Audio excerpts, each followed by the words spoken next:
Africartoon, c'est un studio d'animation 2D, 3D. On est très présent sur le digital, le numérique. En tant que créateur de contenu numérique, il faut dire que Africartoon a une orientation qui est vraiment axée digital, parce qu'on fait de l'animation 3D, de l'animation 2D. C'est un secteur qui utilise à 95% le numérique avec les logiciels, avec les techniques utilisées. Donc ça nous permet de vraiment donner une valeur ajoutée en ce qui concerne les productions, le contenu localement en Afrique. Ce que Africartoon apporte en tant que spécialiste digital de numérique, c'est déjà d'apporter ou de présenter au monde les valeurs culturelles africaines qui sont très peu connues. Aujourd'hui, on a une chance énorme d'avoir le numérique. On a une chance d'être avec un seul clic, de pouvoir être présent partout dans le monde entier.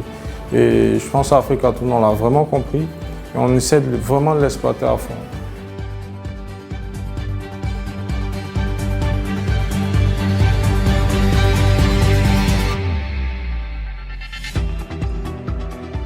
On a produit 3 longs métrages. Donc le premier qui était Poukou Princesse Ashanti. Mettons-nous en route. C'est une légende en fait d'Afrique de l'Ouest. Ensuite, il y a eu Sundiata qui était le deuxième long métrage, Sundiata le réveil du lion. Et après, on a travaillé sur un troisième long métrage qui était beaucoup plus axé sur les masques traditionnels africains. On est là sur un quatrième projet donc, qui retrace l'histoire ou l'enfance d'un personnage, le père de la nation ivoirienne, donc Félix Houphouët-Boigny.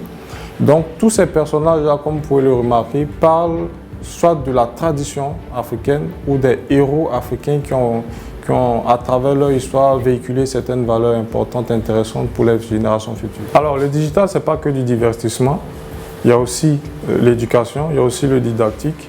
On a eu à produire des longs métrages, des capsules. Par exemple, Coco et les lunettes magiques, donc, qui était un court métrage de 13 minutes.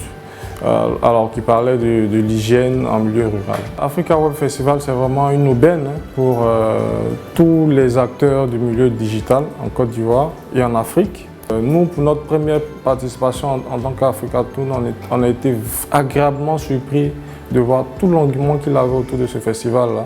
Pour 2016, en plus de nos productions qu'on va proposer au public, on a essayé d'être un peu plus actif, donc on a proposé de travailler sur un personnage qui est Yaku 3.0. Il y a du monde, ministre, tato, blogueur, tout ça là. On dirait que cette année encore, ça va être chaud Africa Web Festival. Toutes les plateformes dédiées au numérique sont des plateformes importantes aujourd'hui.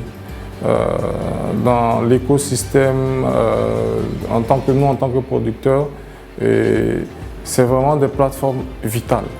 Alors, un événement comme Africa Web Festival, c'est un événement à ne pas rater.